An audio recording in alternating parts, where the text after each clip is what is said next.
Bonjour à tous. Aujourd'hui, nous allons voir en fait comment on lit ce graphique. Parce que peut-être que vous êtes arrivé dans les crypto-monnaies ou je ne sais quoi à la bourse, que vous voyez tous ces graphiques là qui font un peu trader pro et tout et qui donnent mal au crâne. Mais en fait, vous allez voir que c'est très simple à lire et que c'est même beaucoup mieux que les graphiques qu'on a l'habitude de voir quand on est débutant, c'est-à-dire des droites où il y a un cruel manque d'informations. Tous ces petits trucs rouges et verts, c'est ce qu'on appelle des bougies et on va donc regarder ensemble une bougie de plus près pour voir comment ça fonctionne et ce que ça représente. Là, on voit bien notre bougie et donc on va voir un peu comment elle est composée. Donc déjà, la partie centrale, c'est ce qu'on va appeler le corps. Et les deux petites parties là fines, c'est ce qu'on va appeler les mèches. Donc vraiment la même analogie qu'une bougie normale. Et donc, à travers le corps et les mèches, on va avoir les variations de prix d'une séance. Alors, qu'est-ce qu'une séance?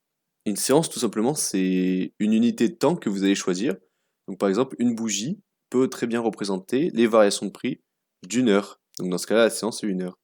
Mais ça peut très bien aussi être 4 heures, un jour, une semaine, voire un mois. Il y a de tout.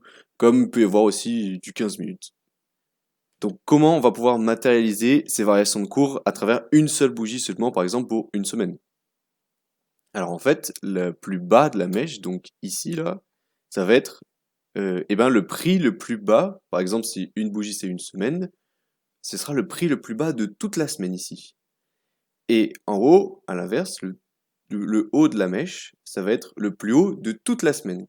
Et en bas du corps, on va retrouver l'ouverture et en haut du corps, la clôture. Donc ici, on va retrouver l'ouverture en bas et la clôture en haut parce que la bougie est verte. Donc ça veut dire que le cours est monté. Donc l'ouverture, pour être plus précis, par exemple, si toujours pareil, une bougie représente la variation du cours pendant une semaine, l'ouverture, elle va arriver à le lundi à minuit. Et la clôture, ça sera le prix, le dernier prix, le dimanche à 23h59. Si la bougie est rouge, eh ben c'est l'inverse. Ça veut dire que le cours est descendu, donc hop, ça descend comme ça. On a l'ouverture donc en haut et la clôture en bas. Mais on remarquera que c'est toujours le plus haut en haut et le plus bas en bas, bien évidemment, que la bougie soit rouge ou verte. On va revenir un peu à notre bougie verte et on peut se poser la question, oui, mais si le dernier prix de la séance, donc par exemple sur une heure, le prix le plus haut dans une heure, c'est le dernier prix qui a été enregistré dans l'heure. Et bah dans ce cas-là, il n'y aura pas de mèche. Et c'est tout à fait possible, on peut avoir des bougies qui ressemblent à ça, ou des bougies qui n'ont pas de mèche vers le bas aussi. C'est tout à fait possible. Donc pour mieux que vous compreniez comment les bougies, elles peuvent faire soit un mois, soit une semaine, soit un jour, soit n'importe quoi, j'ai pris ici trois graphiques différents, qui sont en fait exactement les mêmes graphiques.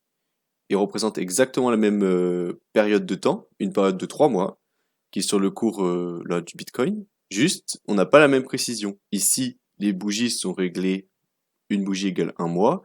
Ici, c'est une bougie égale une semaine. Et ici, c'est une bougie égale un jour. Donc on peut voir que ben, en un mois, on a que 3 bougies. En une semaine, on en a bien à peu près une douzaine.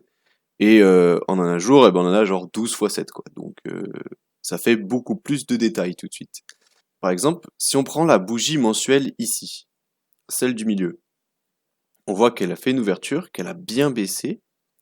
Enfin, en tout cas, qu'elle a fait une ouverture avec une mèche bien basse et une clôture un petit peu plus haut, mais surtout qu'une mèche très haute. Et en fait, on peut regarder ce qui s'est passé ici, en weekly, c'est-à-dire en bougie une semaine. Là, on voit que, eh ben, on a ouvert le mois à peu près ici, hein, parce que 4 semaines, on va dire que ça fait un mois. Et donc, on a d'abord baissé, ce qui correspond à notre mèche basse. Puis finalement, on est monté, monté. On est monté dans une mèche, même en weekly, faire un plus haut, qui s'aperçoit ici sur le plus haut qu'on voit là.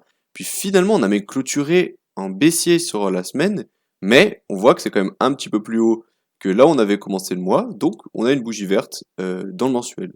Finalement, avec une seule bougie, toutes ces informations-là, on peut très bien les lire juste avec un corps et deux mèches. Et c'est pour ça que les bougies, c'est très puissant. Donc, comme je vous expliquais tout à l'heure, on a beaucoup d'informations dans les bougies. Et une grosse erreur que je vois souvent chez les débutants, c'est qu'ils vont régler le graphique avec le plus de détails possible. Comme vous voyez ici, là, on voit plein de bougies. Et en fait, le problème, c'est que là, par exemple, on commence en septembre, et on arrive en janvier, et on a des bougies 1 heure. Donc c'est beaucoup trop de détails. Là, ça n'a plus aucun intérêt hein, d'utiliser des bougies. Oui, autant utiliser une ligne, ça sera pareil. Donc ça, c'est une erreur assez commune. Et donc, ce que je vous conseille de faire, c'est vous essayez de repasser des UT un peu plus grandes. Là, c'est un peu mieux, mais c'est toujours pas ça. On est en 4 heures. Donc là, on va essayer de passer en un jour. Là, on peut voir déjà qu'un jour, sur septembre, c'est un peu mieux. Mais on a quand même du mal à discerner les bougies. Et donc, sur une période de 4 mois, comme ici, je suis en train de faire, voilà. Le mieux, c'est ça. Vous prenez des bougies, par exemple, semaine. Et là, vraiment, on voit très bien les formes des bougies. Donc, on peut très bien apercevoir ce qui s'est passé.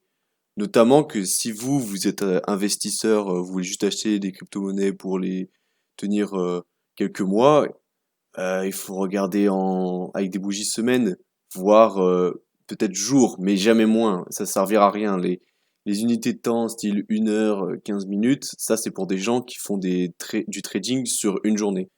Et donc enfin, pour finir, ce qu'on peut voir souvent sur les graphiques, c'est ces barres ici, là, qu'on peut voir là tout en bas, avec le trait orange. Et tout simplement, ça correspond au volume. euh, donc, comment dire? Par exemple, là, ici, on est sur Ethereum. Donc, le nombre d'Ethereum qui ont été échangés durant une semaine. Puisque là, je suis dans une bougie qui sont réglées sur une semaine. Et voilà. Et basiquement, c'est tout ce qu'il faut savoir pour pouvoir lire un graphique. Dans d'autres vidéos, je vais expliquer plus en détail comment on trouve des niveaux de prix, c'est-à-dire en identifiant des résistances, des supports, un peu les indicateurs, genre qu'est-ce que c'est que ce truc ou qu'est-ce que c'est que ces traits-là, par exemple. Voilà. Donc j'espère que vous aurez bien compris et que vous avez passé une bonne vidéo.